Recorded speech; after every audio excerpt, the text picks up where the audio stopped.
चाह रहे हैं कि जनाब आप जल्दी जल्दी फैसला करें ताकि हम नोटिफाई ना करें और ये सीटें तहरीक इंसाफ को ना दें और नून लीग और पीपल्स पार्टी को। आपने कहा कि चूंकि पीटीआई को सीटें नहीं देनी, हम वो नहीं देनी आपने। नहीं देखिए, आपने एनी कॉस्ट नहीं देनी। मैं आपसे आप इधर समझा रहे हैं, आप कोर्ट के बाहर अभी पीटीआई के साथ ज्यादती का मुकदमा लड़ रहे हैं। फैसला आ चुका है, फैसला आ चुका ना। जी जी, रिव्यू पिटीशन को सेटल होने दें। उससे पहले कि साहब ये कह रहे हैं कि अगर रिव्यू पिटीशन में भी आप हार गए, अगर तो जीत गए फिर तो सवाल ही नहीं बनता। अगर आप रिव्यू पिटीशन में हार गए तो आप सुप्रीम कोर्ट की इस अथॉरिटी को तस्लीम करेंगे कि फैसला को आपको गलत लगता है, तभी आप जा रहे हैं रिव्यू के अंदर। आप फैसला मान लेंगे या नहीं मानेंगे? मेरा मानना ना मानना है नहीं, आपसे बड़ा गवर्नमेंट है ना। नहीं सर, गवर्नमेंट भी नहीं है, इलेक्शन कमीशन है। आज की दो बहुत बड़ी डेवलपमेंट्स और दोनों का ताल्लुक बराह रास्त अदालती मामलात या अदालत वर्सेस हुकूमत PMLN से है। इसमें एक तो स्पीकर कौमी असम्बली ने लेटर लिखा है इलेक्शन कमीशन को और उन्होंने अपनी तरफ से बड़े भोलेपन में रहनुमाई मांगी है। और वो रहनुमाई ये है कि वो ये पूछ रहे हैं कि जनाब हमें ये बताइए कि एक तो बिल पास हो चुका हुआ है जो नून लीग की गवर्नमेंट ने किया है, थोड़ा अर्सा पहले किया था, यानी साहब ने किया था। उसके अंदर उन्होंने कहा कि जी उस बिल की रूह से इलेक्शन एक्ट का जो बिल था उसके अंदर ये लिख दिया गया था कि अब सेक्शन 67 में तरमीम है और उसके मुताबिक कामयाब होने वाले आज़ाद रुकन को 3 दिन के अंदर किसी भी सियासी जमात में शमूलियत का पाबंद बना दिया गया है।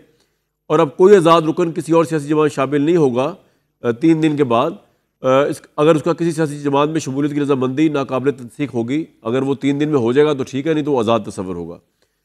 अब उन्होंने ये कहा है कि जी कौमी असम्बली ने कहा है कि जी सुप्रीम कोर्ट ऑफ पाकिस्तान ने हमें ये कहा कि जी आप 3 दिन वाली बात छोड़ें और सुन्नी इत्तेहाद कौंसिल वाले जितने लोग हैं वही PTI वाले तस्वर किए जाए, जिन्होंने एफिडेविट जमा नहीं कराया वो भी तस्वर किए जाए PTI के, अगर वो कराना चाहे।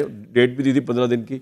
और ये भी कहा कि जिन लोगों ने इलेक्शन से पहले PTI के साथ आज़ाद अरकान ने, कुछ तो आज़ाद थे जिन्होंने पाकिस्तान तहरीक इंसाफ के नॉमिनेशन के ऊपर ही इलेक्शन लड़ा, भले उनके पास बल्ले का निशान नहीं था, कुछ ऐसे थे 30-40 के करीब जिन्होंने तहरीक इंसाफ का डॉक्यूमेंट जमा नहीं कराया। सुप्रीम कोर्ट ने उसको फैसिलिटेट कर दिया। उन्होंने कहा कि जनाब वो भी अब चाहे तो PTI में शामिल या किसी पार्टी में शामिल हो सकते हैं।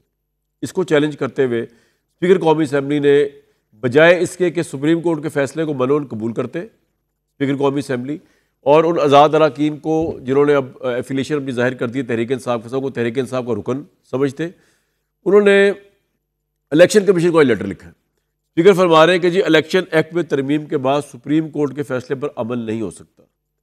इलेक्शन एक्ट में तरमीम के बाद मखसूस नशिस्तें तब्दील नहीं की जा सकती, यानी मखसूस नशिस्तें PTI को नहीं मिल सकती, वो वही है जिस तरह का बंदरबांट हुआ था, नून लीग पीपल्स पार्टी ये वो इन सबको मिलेंगी।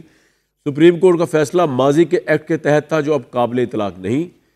हालांकि ये जो एक्ट है, if I am not wrong, ये सुप्रीम कोर्ट के फैसले के बाद आया है। ये मेरी राय नहीं, इस पर सुप्रीम कोर्ट के फैसले मौजूद है। पार्लियामेंट की खुद मुख्तारी कायम रखते हुए मखसूस नशिस्तें अलॉट की जाए। इलेक्शन कमीशन पार्लियामेंट के बनाए गए कवानीन पर बदलामत करे या कराए।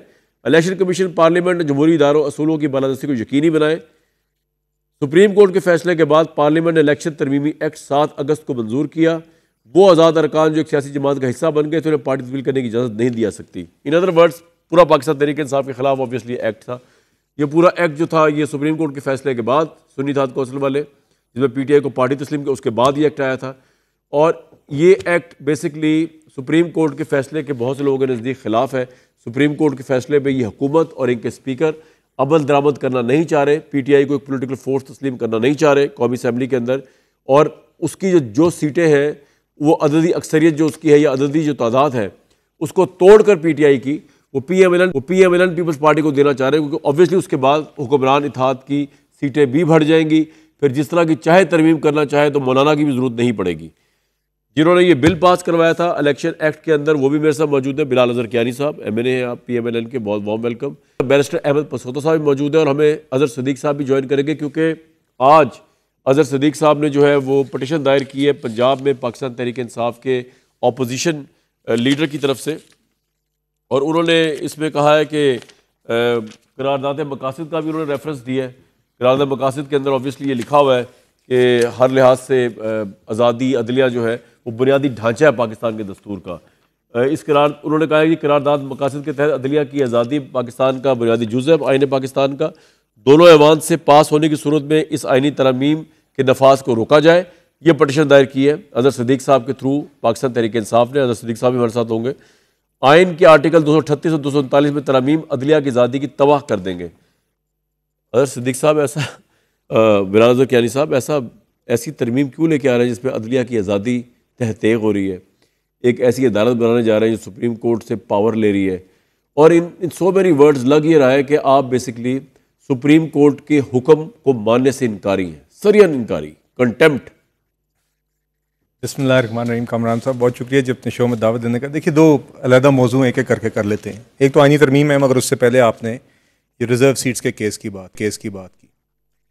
देखिए, पहली बात तो ये है कि रिज़र्व सीट्स का ऑर्डर या जजमेंट जब से आई है, एक शॉर्ट ऑर्डर आया, उसके बाद आपने देखा कि एक माइनॉरिटी जजमेंट आई 2 जजेस की, जिसमें उन्होंने बहुत तफसीली एक डिटेल्ड माइनॉरिटी जो ऑर्डर लिखा और बहुत संगीन सवालात उठाए उन्होंने मेन जजमेंट के ऊपर। और उसके बाद आपने देखा कि हुकूमत की तरफ से भी और इलेक्शन कमीशन की तरफ से भी रिव्यू पिटिशंस भी दायर हुई, जो कि आज तक पेंडिंग है। ना सिर्फ वो पेंडिंग है, उस शॉर्ट ऑर्डर का डिटेल्ड ऑर्डर भी आज तक नहीं है आपके सामने। तो देखिए कौंसिल वाले फैसले का जी जो रिजर्व सीट्स का फैसला है, जिसके ऊपर अभी आपने इंट्रो में भी जिसका जिक्र किया। आप कह रहे हैं अगर वो फैसला आ जाए तो ये मामले खत्म हो जाए? नहीं आपने फिर भी नहीं मानना। नहीं देखिए, हम नहीं, गुजारिश ये कि एक पेंडिंग केस है, एक जजमेंट शॉर्ट ऑर्डर आया जिसका डिटेल फैसला अभी तक नहीं आया। उसके ऊपर हम आज भी समझते हैं वो फैसला दुरुस्त नहीं है, और उसकी ग्राउंड्स बना के एक रिव्यू पिटीशन दर्ज समझते हैं कि फैसला दुरुस्त नहीं है, लेकिन सुप्रीम कोर्ट समझती है कि कोई भी फैसला दुरुस्त है तो उसका हल क्या है? उसका हल ये है कि आईनी अदालत बना के सुप्रीम कोर्ट की पावर खत्म कर दी है। सर, उस दुरुस्त फैसले का डिटेल्ड ऑर्डर क्यों नहीं निकाल रहे? अभी तो मुख्तसर ऑर्डर पे आप और इलेक्शन कमीशन, आपका स्पीकर अमल दरामद करने को तैयार ही नहीं हो रहा, तो डिटेल तो जब आएगी तो इलेक्शन कमीशन हम तो नहीं है, इलेक्शन कमीशन तो इलेक्शन कमीशन नहीं। तो देखिए, दूसरी बात है, और मैं आज भी समझता हूँ फैसला लीगल है। देखिए, मैं समझता हूँ कि वो फैसला दुरुस्त नहीं है, गलत फैसले हो सकते हैं। अगर डिटेल जजमेंट भी आ जाए जी, आपकी रिव्यू पिटीशन भी सेट असाइड कर दी जाए, आप सुप्रीम कोर्ट का ये फैसला मानने को तैयार होंगे कि सुन्नी थात कौंसिल नहीं, दरअसल पीटीआई के मेंबर्स हैं जो आजाद हैं, पीटीआई के वो मेंबर जिन्होंने एप्लीकेशन जमा करा दी है, उसकी अददी अक्सरियत मानने को आप तैयार होंगे? ये तो है, फिर भी आप वो बंदर बाट करके पीपल्स पार्टी अपने लिए सीटें ले लेंगे? मैं पहले तो ये समझता हूँ कि जो फैसला जो कि री राइटिंग ऑफ द कॉन्स्टिट्यूशन के जुमरे में आ रहा हो, पहले तो मैं उम्मीद करता हूँ कि वो फैसला दुरुस्त होगा। आप कह रहे हैं गलत है, आप कह रहे हैं you have a right यानी साहब to make a fair comment on the decision that has been made। मैं ये कह रहा हूँ आप ये एक्सक्यूज नहीं ले सकते अभी कि डिटेल जजमेंट आएगी तो हम फिर देखेंगे। आपको चल गया पता कि डिटेल जजमेंट रिफ्लेक्ट कर रही होगी मुख्तसर फैसले को, ऐसे होता है ना ये? जी, और फिर डिटेल जजमेंट के ऊपर रिव्यू पिटीशंस होगी। मैं आपसे ये कह रहा हूँ कि क्योंकि हमने आगे चलना है ना, लोग जानना चाहते हैं, आपकी सोच भी तो एक होगी ना, ये तो नहीं कि आपको इस बारे में पता ही नहीं है।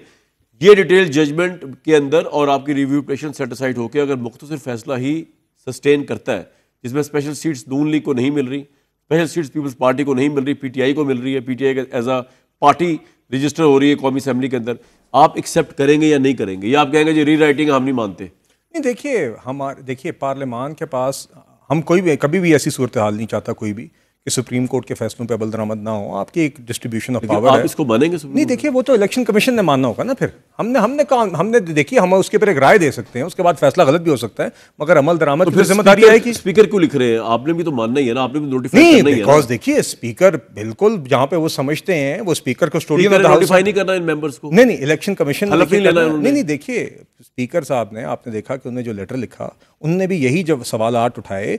देखिए, सुप्रीम कोर्ट क्यों नहीं डिटेल्ड ऑर्डर दे रही? मैं कह रहा हूँ स्पीकर ने सवाल क्यों उठाए इलेक्शन कमीशन से? क्योंकि स्पीकर ने ही सारा कुछ करना है ना इसको एक्सिक्यूट। नहीं, स्पेशल सीट्स को इलेक्शन कमीशन पहले नोटिफाई करता है, नोटिफिकेशन की बुनियाद के ऊपर फिर स्पीकर जो है पार्लियामेंट के अंदर उनका ओथ लिया जाता है, उनको बुलाया जाता है। स्पीकर ने क्यों लेटर लिखा भाई? ये सारा मामला इलेक्शन कमीशन का, स्पीकर ने बिला वजह कोई लेटर लिखा? नहीं, बिकॉज उनका भी एक हाउस, देखिए उनके हाउस से रिलेटेड एक मामला है ना जो पेंडिंग। अच्छा, वो ये चाह रहे हैं कि जनाब आप जल्दी फैसला करें ताकि हम नोटिफाई ना करें और ये सीटें तहरीक इंसाफ को ना दें और नून लीग और पीपल्स पार्टी को दें। आपको कह रहे हैं, नहीं आप उस तरीके से भी बयान कर सकते हैं जिस रहा हूं कि आपका एक सुप्रीम कोर्ट का एक जजमेंट है जिसके अंदर सामने मुद्दई कह रहा है मैं ये सीट नहीं मांग रहा पीटीआई के लिए। नहीं सर, पीटीआई सीटें नहीं मांग। व्हाई यानी साहब एक मिनट के लिए, क्योंकि आप कह रहे हैं डिटेल जजमेंट आएगी तो आप बात करेंगे। नहीं सर, आप क्योंकि जिस तरीके से आपने बयान किया, मैं उसी जुबान में जवाब दे रहा हूं ना। आपने कहा कि क्योंकि पीटीआई को सीटें नहीं देनी, हम वो नहीं देनी आपने। नहीं देखिए, आपने एनी कॉस्ट नहीं देनी। मैं आपसे ये कह रहा हूं कि आप समझाएं लोगों को, अपने ब्रदर जजेस समेत, कि पीटीआई को आपने किस बुनियाद पे दी? उन्होंने सवालात उठाए, आप डिटेल ऑर्डर के अंदर उन सवालात के जवाब।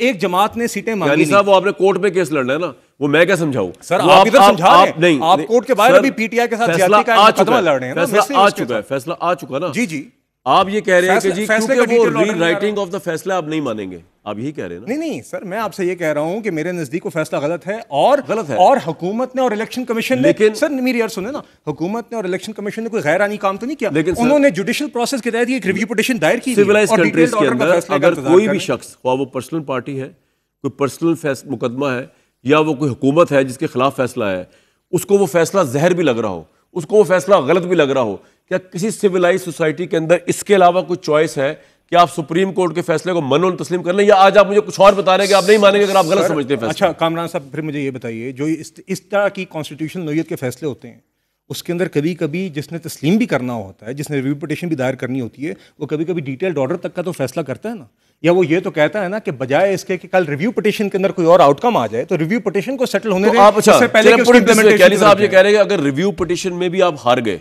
अगर तो जीत गए फिर तो सवाल ही नहीं बनता। अगर आप रिव्यू पिटीशन में हार गए तो आप सुप्रीम कोर्ट की इस अथॉरिटी को तस्लीम करेंगे कि फैसला ख्वाह आपको गलत लगता है, तभी आप जा रहे हैं रिव्यू के अंदर, आप फैसला मान लेंगे या नहीं मानेंगे? मेरा मानना ना मानना है नहीं, आपसे बराबर गवर्नमेंट है ना? नहीं सर, गवर्नमेंट भी नहीं है, इलेक्शन कमीशन है। देखिए इलेक्शन